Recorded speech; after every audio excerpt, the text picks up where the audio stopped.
हा व्हिडिओ प्रत्येक त्या आई वडिलासाठी आहे.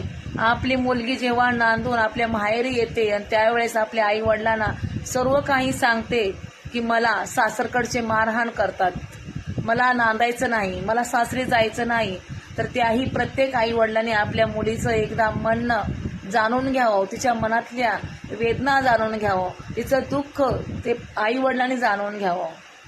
आई वडील दुनियाची किंवा नातेवाईकाची पर्वा अजिबात करू नये, कारण की हेच नातेवाईक आणि हेच दुनियादारी फक्त तमाशा बघण्यापुरते असतात. पोसायला फक्त आपले आईवडीलच असतात आणि ज्याचं आईवडिलांचं तुकडा काळजाचा तो निघून जातो ना, त्यावेळेस दुःख वेदना ते फक्त आईवडिलालाच होतात. त्यामुळे प्रत्येक आईवडिलांनी आपल्या मुलीचं तिच्या मनातलं वेदना दुःख जाणून घेणं फार गरजेचं आहे. आज वैष्णवी गेली, उद्या दुसरी वैष्णवी जाऊ नये म्हणून हा